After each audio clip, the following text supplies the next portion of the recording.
Treadmills suck, but they don't have to suck that much.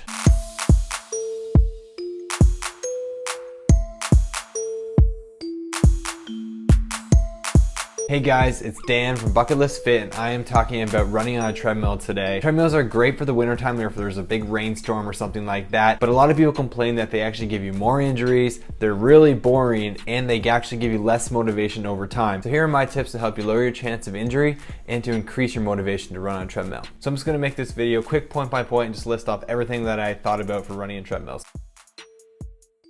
You want to increase the incline on a treadmill to 1 or 2%. What that's going to do is actually make you use your running muscles more, opposed to if it's at 0. When you run on a treadmill at 0%, you actually use different muscles than running outside, which will increase the chance of your injury. So make sure you're at 1 or 2% incline. Choose a treadmill that has a built-in fan to keep you cool. Bring a sweat towel just like that one there, because it's going to be sweaty because you don't have wind cooling you down. Keep your head staring straight to keep your posture right. Don't stare down at your feet. While you're running, try not to hold the arm bars. That's going to get you off balance. It's going to increase your chance of injury. Just keep your hands moving like normal and try to avoid grabbing the arm bar. Those are my quick tips on the treadmill setup and how to avoid injury. Now here's some tips to help you increase the motivation and lower the boredom.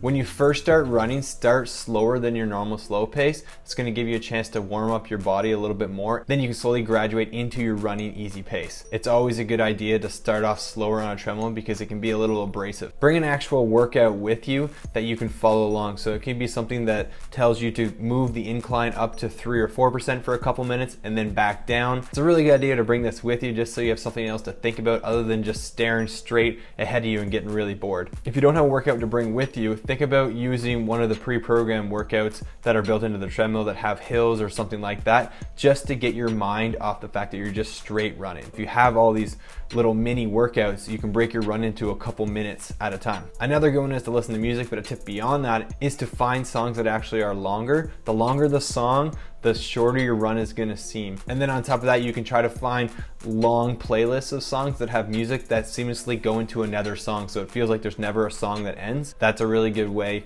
to listen to music. If you're not into music that much, that's all right. You can definitely listen to podcasts or audiobooks too. Those are really calming, and it's nice sometimes to hear another voice talk while you're running. It'll keep your mind off of the fact that you are actually doing exercise. And on top of that, you can also watch TV shows or Netflix or something like that. Cover up the data on the treadmill, so the distance and the time. I always make sure I put my workout or my towel over top of it just so I can't see. So once I get up to my easy pace, I set my pace, I know exactly what it is. I put the towel over top, and then I'm just running to the music or running to my TV show, and that's it.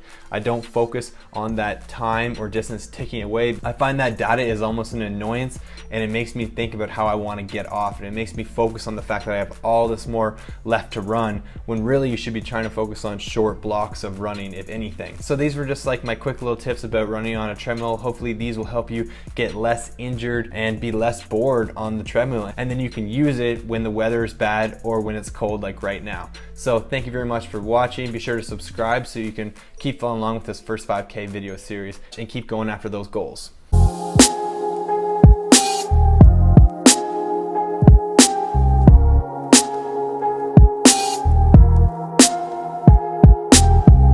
And when in doubt, if you have the option, choose an indoor track instead of a treadmill. It's going to simulate running outside way better.